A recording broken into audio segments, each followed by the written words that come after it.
Halo guys, welcome to my channel. Di segmen pengalaman horor ini, saya akan menceritakan sebuah pengalaman horor dari seseorang yang namanya disamarkan. Tapi sebut saja namanya Agus. Dia adalah paman dari penulis thread ini.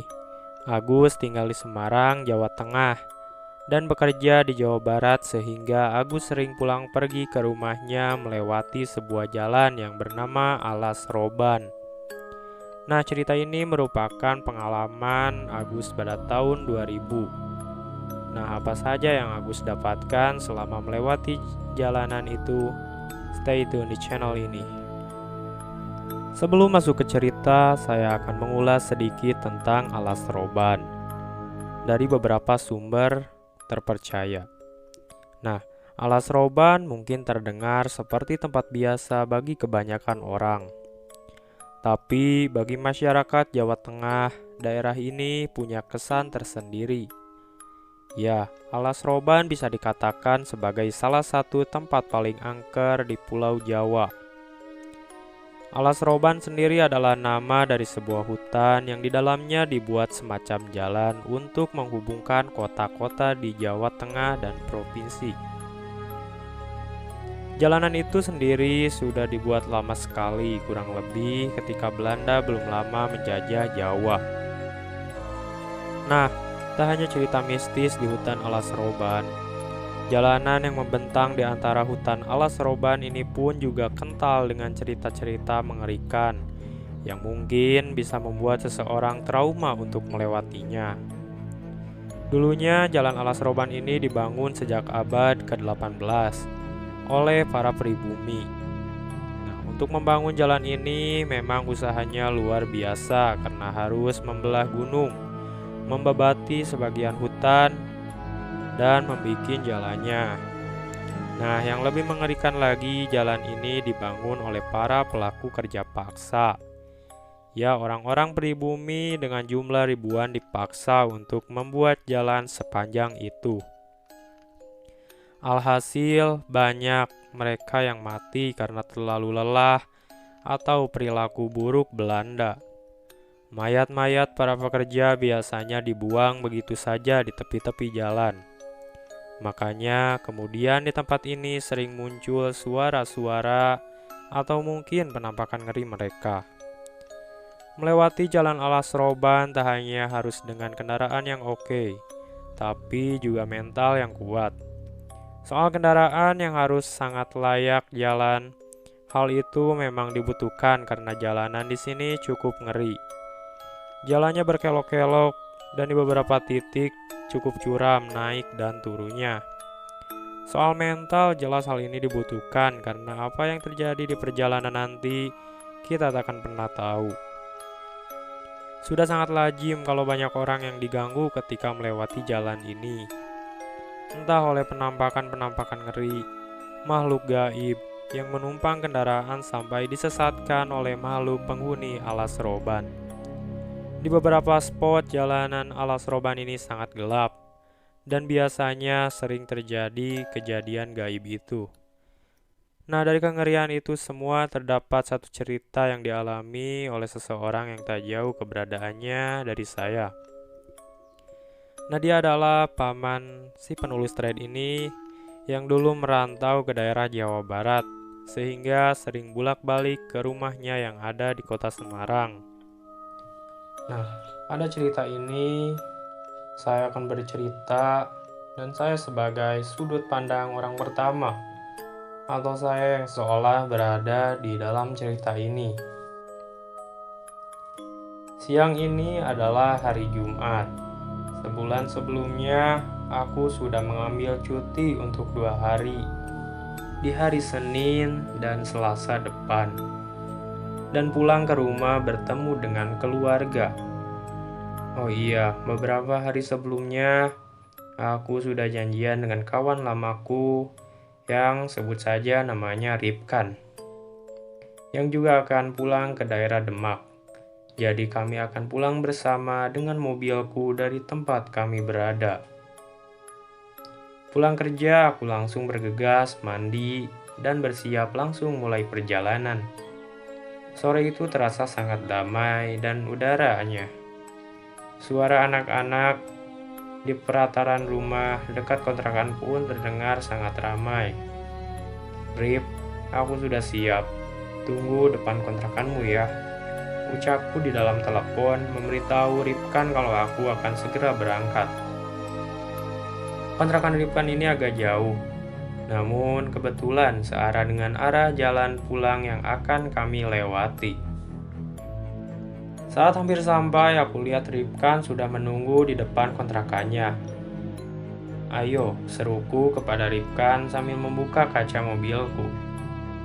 Ripkan langsung memasukkan tas punggungnya di kursi tengah, dan dia duduk di kursi depan menemaniku. Dari kontrakan Ripkan jam sudah menunjukkan pukul 5:15 sore. Di tahun tersebut jalan tol belum ada seperti sekarang. Jadi satu-satunya jalan bagi pengendara di jalur utara ya jalur Pantura ini. Dan jalanan alas Roban masih melewati bukit dan jalannya berkelok-kelok curam, yang sekarang lebih dikenal dengan Jalan Alas Roban Lama. "Nah, doa dulu Gus," ucap Ripkan. Masing-masing dari kami berdoa dalam hati. Jalanan sore ini terlihat padat, tapi padatnya wajar, tidak sepadat jalanan seperti sekarang. Singkat cerita, kami berdua tiba di Brebes hampir jam 11 malam.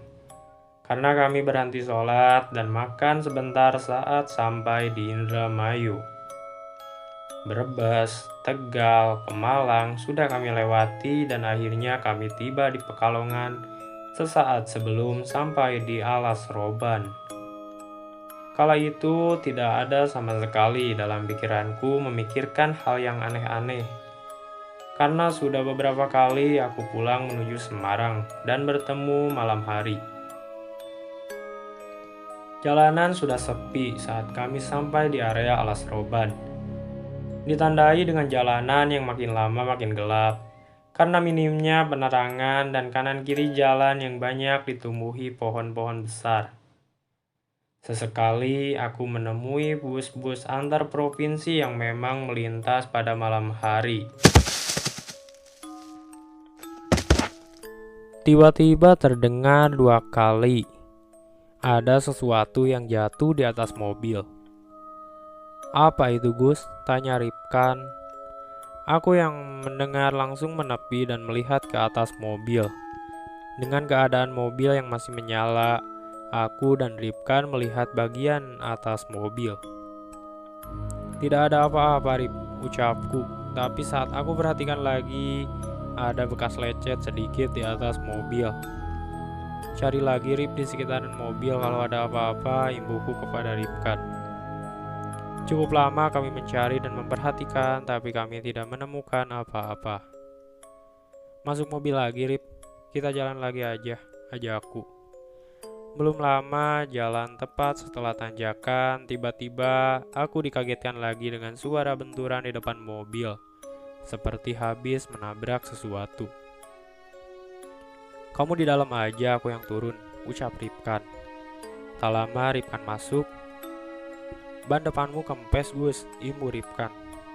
"Waduh, mana jam 1:30, mana ada tambal ban, aku gak ada ban serep juga." Kemudian aku dan Ripkan keluar dari mobil, melihat keadaan.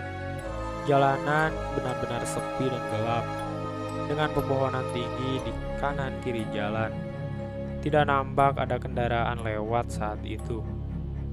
Aku dan Ripkan jalan kaki pelan-pelan ke arah depan. Dari kejauhan nampak cahaya remang-remang di kiri jalan. "Itu apa Rip?" "Kayaknya tambal ban. Coba kita ke sana aja." Kami berjalan dulu ke sana, memastikan. Setelah dekat dan memastikan memang benar itu tambal ban, aku langsung kembali ke mobil dan membawanya ke dekat tambal ban di sana. Setelah sampai, ternyata tambal ban tersebut sepi. "Mana Rip orangnya?" tanyaku. "Gak tahu. Dari tadi aku panggil-panggil gak ada jawaban sama sekali." Lama tak menemui jawaban. kami memutuskan menunggu di depan tambal ban tersebut. Kemudian datang seorang laki-laki tua yang datang dengan secara tiba-tiba. Kemudian laki-laki tua itu berbicara kepada mereka berdua. "Ente nopo, Mas?" "Astagfirullah." Ripkan kaget dengan kedatangan laki-laki tersebut yang secara tiba-tiba. "Niki Pak, bane kula bocor, ajeng nambal saget," tanyaku kepada laki-laki tua tersebut. "Oh saget, monggo pinarak mriki Mas," imbuh lelaki tua tersebut. Kami berdua tidak menaruh curiga sejauh ini, hingga akhirnya aku mencium bau menyan di sekitar tempat tambal ban ini. "Kamu mencium baunya nggak?" tanyaku kepada Ripkan. "Iya Gus," jawab Ripkan dengan mulai memperhatikan setiap sudut tempat tambal ban ini. Dalam hati, aku ingin lekas pergi dari sini, tapi apa boleh buat, mobilku belum selesai ditambal. Dari kejauhan di seberang jalan, Agus melihat ada warung yang masih buka. "Ke warung sana aja Gus, nunggu sambil ngopi di sana," ajak Ripkan. Aku hanya mengiyakan dan kami berdua berjalan ke arah warung tersebut. Aku dan Ripkan sedikit berjalan dan menyeberang jalan. Di sini aku melihat ada satu truk lewat pelan-pelan. Sopirnya hanya melihat keberadaan kami dengan raut wajah heran. Setelahnya kami jalan lagi ke arah warung tersebut. Warungnya khas seperti warung pedesaan dengan bangunannya yang dibuat dari anyaman bambu dan beberapa bambu yang menopangnya. Sesampainya di sana, nampak segerombolan anak kecil main di samping warung tersebut. "Kok ada anak-anak main jam segini?" tanyaku dalam hati. Pikirku juga pasti Ripkan juga melihat keadaan ini. Tanpa memikirkan begitu lama, aku dan Ripkan masuk ke dalam warung. Nampak wanita yang belum begitu tua mengenakan daster berdiri tersenyum melihat kedatangan kami berdua. Kemudian, ibu-ibu penjual warung tersebut berbicara. "Tumbas nopo Mas?" "Kopi panas kalih Bu," jawabku. Tak lama kopi datang, aku dan Ripkan ngobrol mencairkan suasana. "Rip, ngerasa ada yang aneh gak? Kok ada ya anak-anak main jam segini?" tanyaku ke Ripkan. "Anak-anak di mana?" tanya Ripkan. "Lah, itu di samping warung. Ini suaranya kedengaran juga kok. Masa kamu gak tahu?" ucapku kepada Ripkan. Tanpa menjawab, Ripkan yang mendengarku langsung keluar melihat samping warung. "Mana? Gak ada apa-apa, jangan nakut-nakutin Gus," imbuh Ripkan. Situasi mulai tegang. Ibu-ibu penjual warung tiba-tiba hilang entah kemana. Aku dan Ripkan memutuskan untuk bergegas kembali ke dalam mobil.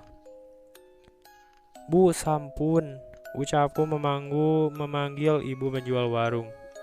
"Bu," berkali-kali aku memanggil tapi tidak ada jawaban. "Bu, sampun," gantian Ripkan yang ngomong. Tapi masih saja tanpa ada jawaban. Sekali lagi aku memanggil, "Bu."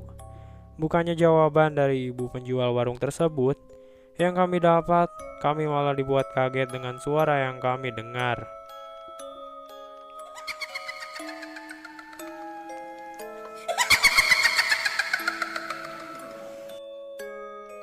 Terdengar seperti suara perempuan yang tertawa sangat keras dan melengging dari luar warung.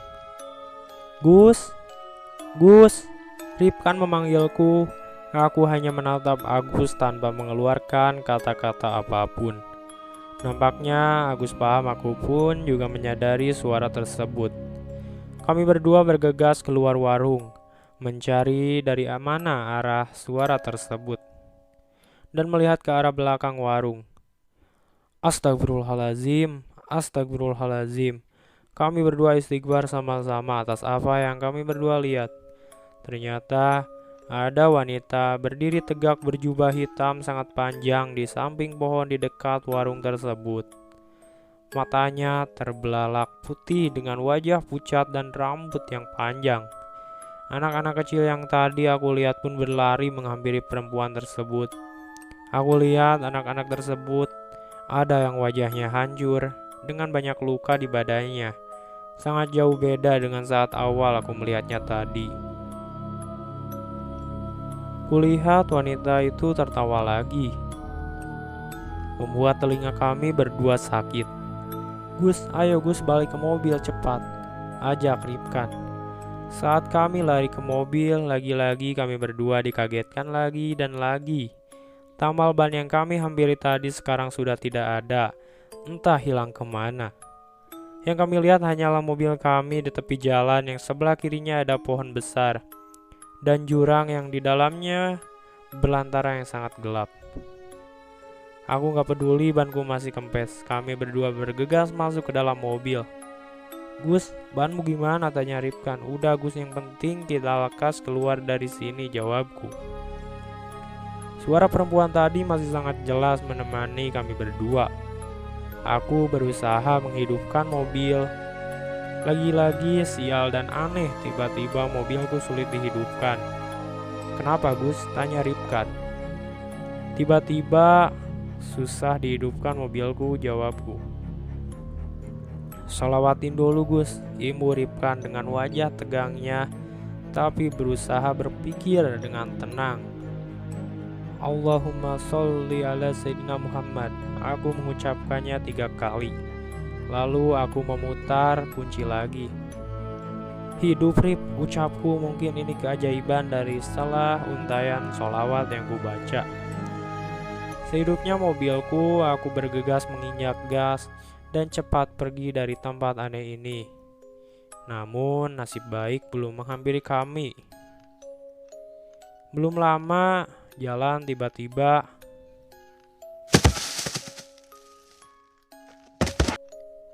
lagi-lagi ada sesuatu yang jatuh di atas mobil. "Udah gak usah digugas, lanjut aja," seru Ripkan. "Ini jam berapa sih Gus? Aneh banget, gak ada kendaraan lewat," tanya Ripkan. Aku melihat jam. "Jam 3 Rip," jawabku. "Memang aneh, kenapa tidak ada kendaraan sama sekali? Normalnya di jam segini masih ada kendaraan besar yang melintas, walaupun memang tak banyak." Tapi pikiranku gak mau memikirkan itu. Aku hanya fokus agar cepat keluar dari alas roban ini. "Gus, Gus, hati-hati," teriak Ripkan dibarengi denganku yang melihat wanita berjubah hitam yang kami temui tadi melintas tepat di depan mobil kami. Aku yang kaget spontan langsung banting setir dan menginjak rem mendadak. Tiba-tiba terdengar suara klakson di telinga kami. Aneh bin ajaib. Saat berhenti, mobilku berhadapan dengan truk muatan barang. "Gus, Gus, minggir dulu," ajak Ripkan. "Rip, wanita tadi mengikuti kita. Tadi nyebrang, kamu lihat kan?" tanyaku. "Iya Gus, aku melihatnya. Dia tidak membiarkan kita pergi," ucapnya. Sesaat terdengar ada yang mengetok kaca mobilku. Dari dalam terlihat bapak-bapak berboncengan dengan ibu-ibu yang nampaknya suami istri. Aku buka kaca mobilku. "Kalian tidak kenapa-napa, Mas?" tanya bapak tersebut. "Gak apa-apa, Pak. Kami terkejut barusan ada wanita nyeberang," jawabku. "Walah, hati-hati, Mas. Di sini rawan. Ayo ikuti Bapak aja dari belakang. Mampir ke rumah Bapak. Rumah Bapak setelah aras roban sini. Nama saya Pak Rohmat. Ini istri saya," ucap bapak-bapak tersebut. Singkat cerita, aku mengikuti Pak Rohmat dari belakang. Di setiap tikungan, aku lihat Pak Rohmat tampak menyembunyikan klakson motornya. Kami tiba di rumah Pak Rohmat sesaat sebelum adzan subuh berkumandang. Bu Rahmat tampak langsung ke belakang rumah dan kembali dengan nampan yang berisikan teh hangat 2 gelas. "Diminum dulu mas," ucap Bu Rahmat. Allahu Akbar, Allahu Akbar. Adzan subuh berkumandang. "Mas, ayo sholat subuh dulu." Pak Rohmat mengajak kami sholat berjamaah di masjid yang jaraknya tidak terlalu jauh dari rumahnya. Setelah sholat, kami kembali duduk di ruang tamu ruang Pak Rohmat. Perlahan Pak Rohmat tanya kepada kami, "Mas, sebenarnya mau kemana?" "Namanya siapa?" tanya Pak Rohmat. "Nama saya Agus, Pak. Dan ini teman saya Ripkan," jawab. "Saya mau ke Semarang, perjalanan pulang dari perantauan, imbuhku."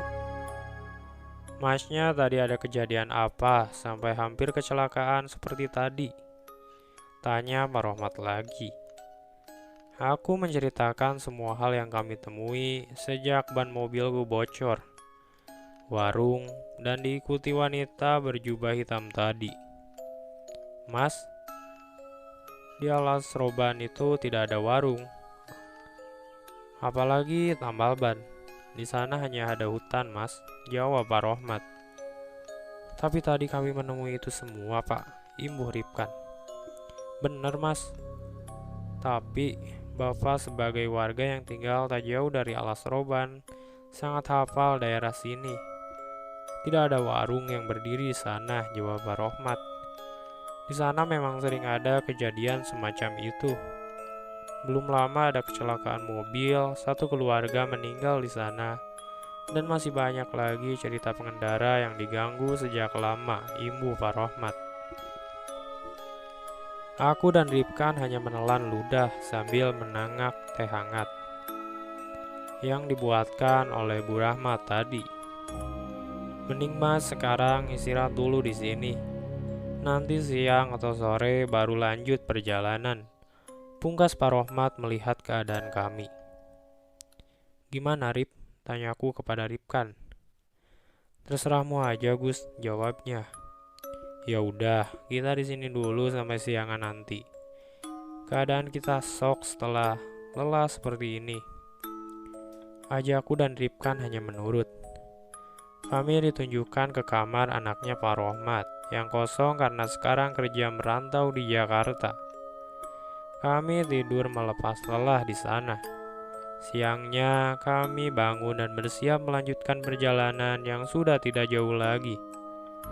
"Mas," panggil Pak Rohmat pada kami. "Mas, monggo makan dulu sebelum jalan," ajak Pak Rohmat.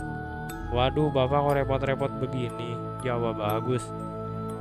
Siang itu kami makan bersama dengan Bapak Rohmat dan istrinya. Beliau benar-benar baik kepada kami berdua. Sehabisnya kami pamit dan keluar menuju mobil. Gus, ban mobilmu masih utuh begini. Gak ada yang bocor," ucap Ripkan. Aku langsung melihat ban mobilku dan ternyata benar banku masih normal, tidak ada tanda-tanda rusak. Aku hanya geleng-geleng melihat keanehan yang ditunjukkan di depan mataku. "Pak Rohmat, kami berdua pamit. Terima kasih sudah menolong kami dan sudah baik kepada kami," ucapku. "Gak apa-apa, Mas.